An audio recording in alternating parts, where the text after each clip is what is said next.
It's Wolf, and today I have a box.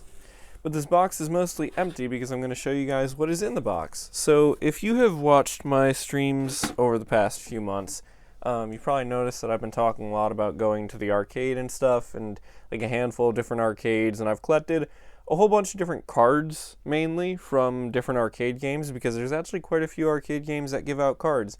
So I wanted to make a video to show some of the various cards that I've gotten from these different games, and that's how I'm going to do it. And you might be noticing the background looks kind of not great, but I have a solution this time. Look at that, I bought a lamp. So anyway, I'm going to get right into it. I'm not going to talk like a ton about each individual card because I have so many and I don't want this video to be super long. But it's like also various different types of cards. So for one, Dave & Buster's play card, pretty self-explanatory. There's a handful of Dave & Buster's around the area that I live in, and so I've gone to Dave & Buster's a lot, but that is not the only arcade that I've gone to recently. I also, finally, for the first time, recently went to Round 1. Round 1 is really, really cool. They have a lot of Japanese games, and it's kind of like Dave & Buster's with, like, I don't know, a little bit of like bigger focus on like imported games. And I really wanted to go to Round 1 because I had heard they had a couple of games that I've been looking for a really long time. In particular, Wangan Midnight Maximum Tune and Initial D Arcade Stage. The one that I went to apparently used to have Initial D, but I don't think they have it anymore. But they did have Wangan Midnight, so I was really excited about that. So yeah, though, I've been going to Dave & Buster's and Round 1 quite a bit lately. Had fun at both of them. Round 1's play card is pretty cool. It has a QR code on the back that you can open up with your phone, and it'll actually show you your tickets and your like coins that you have on there, which is really useful. And then speaking of like similar cards to those, so while at Round 1, I also got an e-amusement pass and a Bandai Namco passport. So these are both used pretty much to like store data for different games. So I mainly wanted to get the Bana Pass here because this is for Wangan Midnight. You can use this to store like your cars and like parts that you get for your cars and things like that. The e-amusement pass is usable for like a whole handful of different games, in particular because it has the amusement IC logo, so you can use this for games that are not just Konami games. I've told this story on stream a little bit, so I'm not going to get like super into detail. If you want to hear the full thing, it was on the stream that I did on, I guess, the 7th of April 2025. But I actually had trouble obtaining both of these though at Round 1 because even though I really enjoyed going to Round 1, some of the employees there were like totally uninterested kind of in helping customers. So I had this really awkward interaction where I asked the one dude who already was not particularly helpful with getting the initial Round 1 card. I asked if they had any of these in stock, and the guy pretty much ignored me. And I had to ask a different employee who was working a different counter to help me get these, and it made just like a really awkward situation. But in the end, I did finally get both of these. I also wanted to see if they had Nessica or AIM cards, but they didn't have either of those in stock. But these are the main two that I had wanted anyway. So the Bana Pass I used for Wangan Midnight Maximum Tune. I think they had it was 5DX Plus, I think was the version of the game, and I got myself a Dodge Viper. They don't have Challengers in Wangan Midnight yet, unfortunately, so I couldn't drive my real life car, but that was close enough. Had a ton of fun with Wangan Midnight, played it a whole handful of times. I've registered both of these also, so I can like keep my data like safe. I can transfer it to a new card if I need to, stuff like that. The e-amusement pass I didn't use a ton because it's mostly for like rhythm games, and I like rhythm games, but I haven't played that many of them.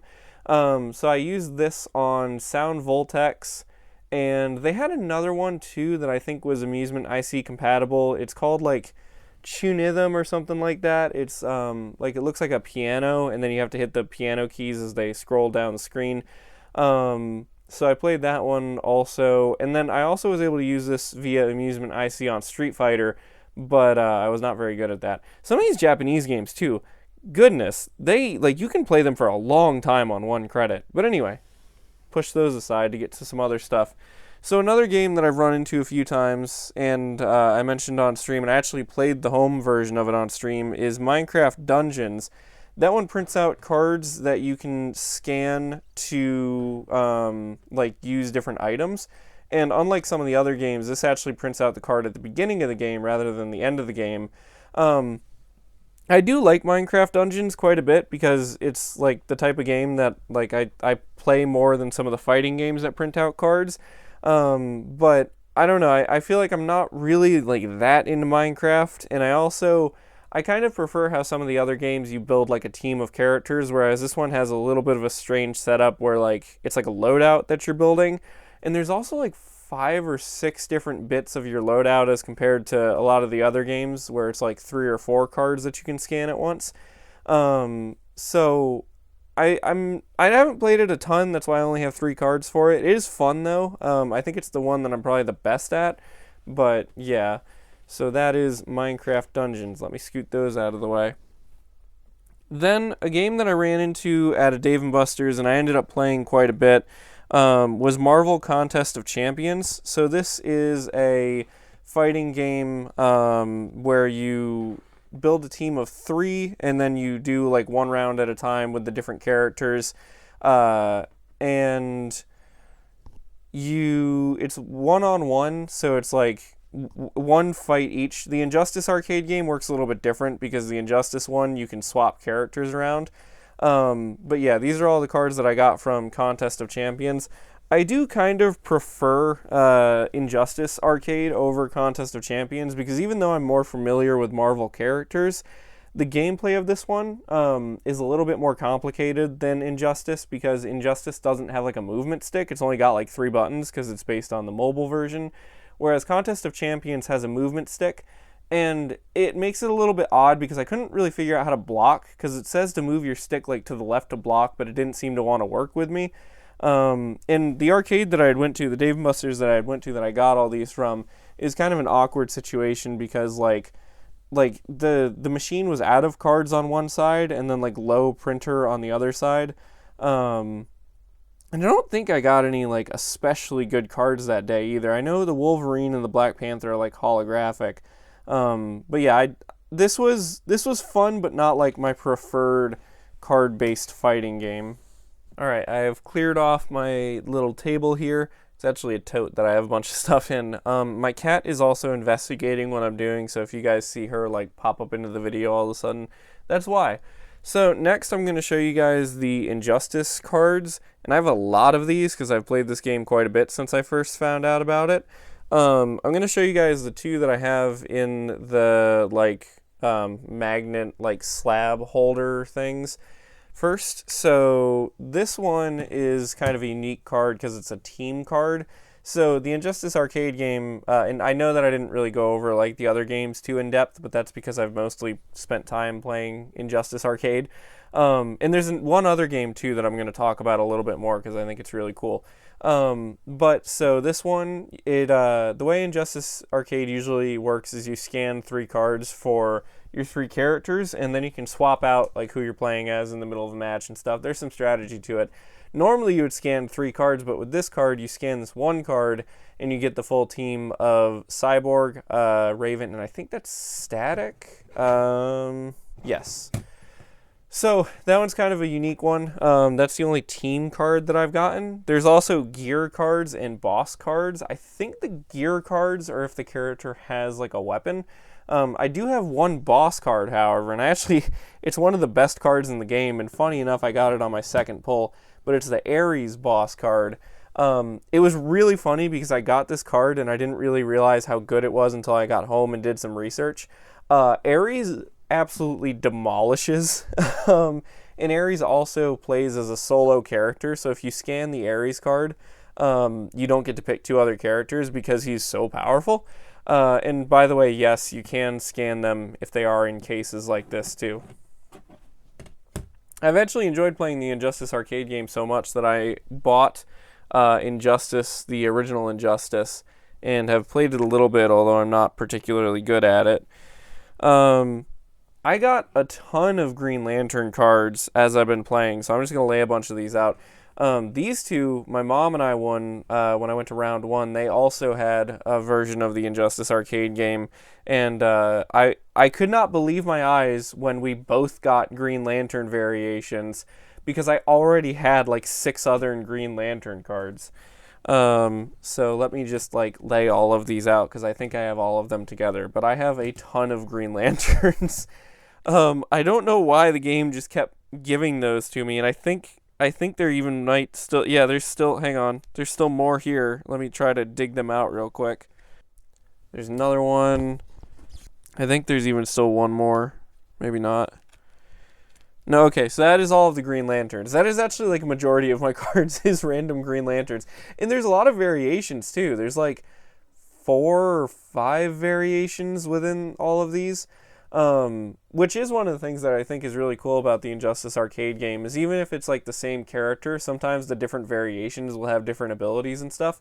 So that's kind of cool. Alright, now that I have, by the way, if you guys hear like scraping and crunching in the background, my cat has now decided to investigate a cardboard box that I have on the floor. And I think, did she just get herself stuck to it? No, she's okay. So let me grab the rest of the cards here. So I've got quite a few. I haven't played all of these because it gives you a card every single match, and so sometimes like there will be times where I don't actually like play with the cards because I've got other cards that I want to try. This Lex Luthor card was actually the very first one I ever got, and it's pretty good. Then I've got Harley Quinn, Cyborg, like a solo Cyborg card, Aquaman, Nightwing, Batman, but this is Blackest Night Batman, so he's like a zombie, which is kind of cool. That's one of those ones where like the variation of the character is kind of unique, like has different animations and stuff, I think, in the game. Superman, Joker, another Superman,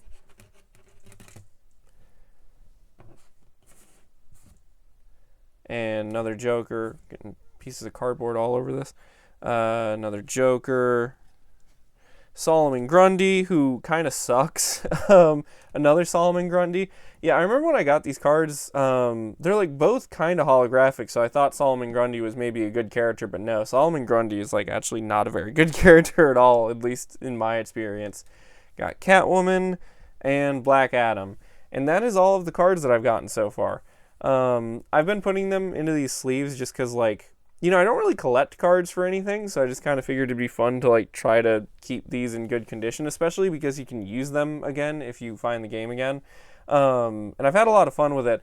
Having this Ares card like right from the beginning though has kind of like made me a little OP at the arcade, because I can just scan this one and like kind of demolish the AI. But yeah, so that's all the Injustice cards. And I have one more game that I want to show you guys cards from, but they're actually not necessarily cards, they're kind of little tablets. Also, while I'm at it, I wanted to show you guys the top loaders that I've been using for a lot of these cards. So there's these Ultra Pro 3x4 regular top loaders. I've gotten these from like a local game store that sells all sorts of collectibles and video games and stuff just kind of along these lines, trading cards and stuff like that. You can find these a lot of different places though. This brand in particular though I found to work pretty well. I bought some of these that were a different brand and they looked the same, but they were really hard to get the cards in and out of. So these ones, the cards kind of do slide around a little bit in them because they're like a different size than the cards, but these have been working pretty well for it. And it's kind of nice to be able to get them out quickly, because if you're playing the arcade game and for some reason like they don't read, you can take it out of the sleeve quick. So the last game that I have like a collectible from is Naruto Emblem Battle, or Naruto Emblem Battler. I don't remember the exact name of it. This is one that I found at round one, and I played it once because like I was like, you know, I wanna try out, like it's gonna give me a thing, so I want to try it out. So this doesn't actually give you cards, but it gives you these like little tablet things, and this is the first one I got from the game. It's Jugo. I don't really know Naruto super well, but when I was younger, I watched Naruto quite a bit, like when it was on Cartoon Network. So I'm like vaguely familiar with it, but I haven't watched it in a really long time. But yeah, so this one gives you these tablets like that. And of the games that I've played that give you like some sort of card sort of object to play with, This one seems to be like the most complicated with the way the system works for obtaining cards. So let me lay the rest of these out here. So when you start the game up, there's like a mini game you play where you have to throw, you press a button to throw a knife at like these falling symbols, and they pretty much give you like the level of card that you're gonna get. And so that's how you start it off, and you can pay extra to like play it more than once, which sometimes is worth doing if you get like, there's like a couple different variations of that mini game, so there's some that are easier to get better cards with. But yeah, so these are all the ones that I got, and you know, I played this like once and then kind of left it alone for a while and then went back to it and played it a bunch of times because it only has like 2 buttons, but it's actually like a lot of fun. There's a lot of Naruto characters, and this game is really simple, like the way that it works. There's like the way you battle like the other characters, there's a lot of like timing things. And then also like some button smashing, so it's a really like easy to play game, but there's a lot like there's just a lot of stuff on the screen, and like these little tablets are really cool designs. And the way the game works too, there's like this playing field that you set these cards down onto, and they actually show up on the screen, and like as you move them around on the playing field, they move around up on the screen. And there's like, it's kind of more for show than anything because you don't really do that much with them other than like you move whatever character you want to use to the center. But it's cool how it like shows that actually on screen. I'm guessing these must have some sort of like NFC chip or something in them that allows it to read it. They do have QR codes on the back, but I think that's mostly so that way the game can tell what like tablet it's giving you. Because unlike Injustice or Minecraft or Marvel Contest of Champions, this one actually seems to have a more complex way of determining which cards you're going to get, because it'll actually show on the screen which one exactly you're getting. And the whole thing with the mini game, with how like you can get different levels of cards and stuff, it just seems more complicated. And actually, I enjoyed playing this so much that this does not have like a home port, but I also went ahead and I bought Naruto X Boruto Ultimate Ninja Storm Connections, because it made me realize how like Naruto is actually a thing that I kind of enjoyed when I was younger, and it'd be cool to like get back into it a little bit. And another funny story about this game. So I played it when I first got to round 1, and my mom was with me that day, and my mom doesn't really play that many video games, but, and I think I told this story on stream too, but, so we got there, and she was like, you know, I'm gonna go play claw machines while you're playing that game, and I was like, okay. So I'm not joking with you guys when I say, so I was playing this Naruto game, and my mom wandered off for about 3 minutes to play claw machines and came back with this massive, I can't even fit it in the camera, this massive penguin plushie that she won for me. And aside from that, we actually both had pretty good luck with the claw machines at round 1. My mom in particular, though, was absolutely destroying them that day. She won so many plushies. But anyway, that is all of the various cards and also like plastic tablet things that I've won from the arcade recently. I really like games that are set up like this, and I also really like the games that use like the Banana Pass and the e-amusement pass and stuff and allow you to save your progress. I think it just adds like a little bit of like extra to the arcade to want to like go back and play more and stuff. But anyway, thank you guys for watching the video. I will see you in other stuff in the future, and bye-bye.